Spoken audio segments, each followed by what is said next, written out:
ভাইকে কিছু বলবে না, ওর গায়ে হাত তুলবে না।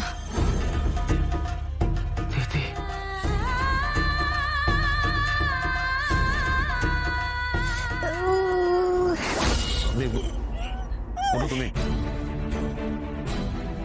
ওঠো ওঠো ওঠো ওঠো ওঠো ওঠো। ফেলে দিয়ে যে খুব ব্যথা লেগেছে। আর আমার মেয়েটাকে তোলো, ওকে তোলো, ও লেগেছে। হ্যাঁ ওঠো। এই আপনারা কেউ একজন সেক রুম থেকে স্টাফদের ডাকুন তো। ওকে সেক রুমে নিয়ে যান, রেস্ট নিতে বলুন।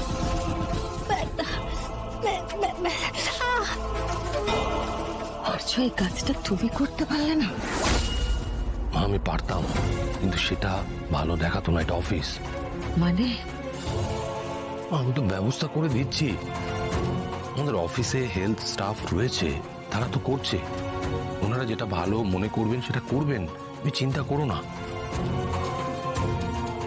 আর ও তোমার স্ত্রী। মা প্লিজ, তবে সমস্যা কোথায়? আমি দোটানায় আছি, আর আমি বাড়িতে তোমাকে বলেছি ও আমার স্ত্রী নয়। এখন সবার সামনে যদি আমি ওকে হেল্প করতে যাই, অনেক প্রশ্ন উঠবে, সবার মনে কৌতূহল তৈরি হবে, সেটা ঠিক নয়।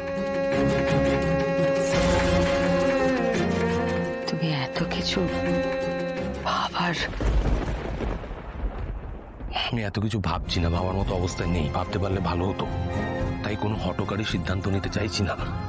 সব থেকে বড় কথা, অপর্ণা এখানে আছে। হেলথ স্টাফরা থাকাকালীন আমি এই মেয়েটাকে সাহায্য করছি, এটা কি ভালো দেখায়? তাহলে তুমি এখন তোমার বর্তমান স্ত্রীকে নিয়েই ভাববে, তাই তো? আমি ভাববো না তো কে ভাববে, আমাকে বলো। এমনিতেই এই সব কিছুর মাঝখানে পড়ে আমি অনেক ভুল সিদ্ধান্ত নিয়েছি, ভুল আচরণ করেছি অপর্ণার সঙ্গে, সেটা ঠিক হয়নি। আমি তো একমাত্র আছি ওকে নিয়ে ভাবার মতো। আপনি আমার জন্য এত কিছু ভেবেছেন, একটা মেয়ের মন আপনি এইভাবে বোঝেন আর্য স্যার? কারণ এখন তো দেখে মনে হচ্ছে ওর একটুও লাগেনি, ঠিকই আছে। যদি সবটাই অভিনয় হয়ে থাকে তাহলে মানতে হবে, খুব ভালো অভিনেত্রী। কি বলছো বলো না, কি হয়েছে বলো। পুরো ব্যাপারটাই রহস্যময় স্যার, অনেকগুলো প্রশ্ন। পুরো বাচ্চাদের মতন হয়ে গেছে, বাচ্চাদের মতন করছে। সে কি করে জানতে পারে যে রাজনন্দিনীর কোন জিনিস কোথায় আছে? না, আমিও বুঝতে পারছি, আমি তোমার সঙ্গে একমত, কিন্তু কিছু জিনিস এমন করছে যার সাথে রাজনন্দিনীর হুবহু মিল আছে, সেটাই আমাকে বারবার চিন্তার মধ্যে ফেলছে। রোহিণীও তো এসেছিল, আর সে রহস্যজনকভাবে হারিয়েও গেল। আর রোহিণী চলে যাওয়ার পরে অনিকেত বাবু এলেন, তাও আবার এত বছর পর।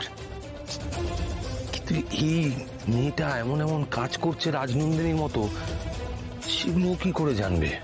রোহিণী তো জানতো, আর সেটাও জানতো যে রাজনন্দিনী আপনাকে আর্যপুত্র বলে ডাকে।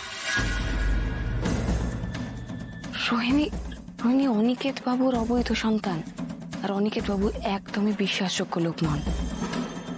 স্যার, এমনটাও তো হতে পারে যে ওকে কেউ সবটা শিখিয়ে পড়িয়ে এনেছে।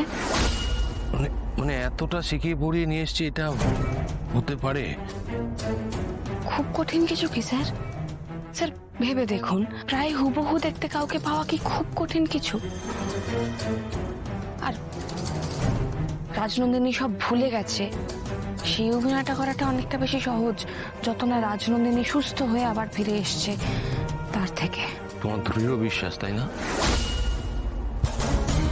ও কোনোভাবে রাজনন্দিনী হতে পারে না। ও রাজনন্দিনী হলে ছোটবেলা থেকে আমি নিজের মধ্যে কাকে অনুভব করলাম, কে আমার সামনে অতীতের দরজা খুলে দিল। আর একটা কারণ নয়, তার অনেকগুলো কারণ আছে, আর সেগুলোই আমি আপনাদেরকে বারবার করে বোঝানোর চেষ্টা করছি স্যার। যে মা কি নিজের মেয়েকে চিনতেও ভুল করতে পারে? স্যার, মা একমাত্র নিজের মেয়েকে হারানোর দুঃখই ভুলতে পারেননি, তাই ওর মতো কাউকে পেয়ে তাকে সবটা দিয়ে আঁকড়ে ধরার চেষ্টা করছেন। ভালোবাসা কতটা অন্ধ করে দেয় মানুষকে সেটা তো জানেনই। মায়ের কাছে এখন যে কোনো যুক্তি বিরক্তিকর। স্যার আপনি একবার একটু মাথা ঠান্ডা করে আমার কথাগুলো ভেবে দেখুন। না, তুমি ঠিকই বলেছো অপর্ণা, এইসব কথা যে আমার মাথায় আসেনি সেটা কিন্তু নয়। স্যার আপনি আপনি বিশ্বাস করেননি ওকে, কিন্তু খুব বুদ্ধি করে আপনাকে এই দোটানার মধ্যে ফেলা হয়েছে। কিন্তু ডিএনএ টেস্টটা তো আমরাই করালাম, এটা অনুযায়ী এই মেয়েটা তো রাজনন্দিনী। স্যার ডিএনএ রিপোর্ট তো ভুল হতেই পারে, তাই কি অপনা, তুমি এভাবে অফিসে একা একা দাঁড়িয়ে আছো?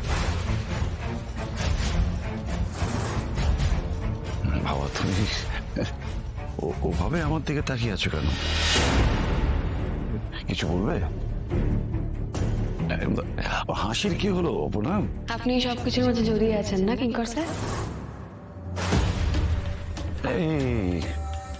সরি, আমি বুঝতে পারছি না, মানে কি বলতে চাইছো বলো তো? আপনি সব বুঝতে পারেন, একদম না বোঝার ভান করবে না, খুব বেবানান আপনার সঙ্গে। দেখো অপনা, আমি কোনো কিছুর মধ্যে নেই। আমি নিজের কর্তব্যের বাইরে আর কোনো কিছু করি না। আমি সব পরীক্ষায় ফার্স্ট হয়েছি বরাবর। অঙ্কের হিসেব মেলাতে আমি খুব ভালো করে পারি। আপনি আজ এখন আমার সামনে এসে আমার সব হিসেব খুব পরিষ্কার করে দিলেন।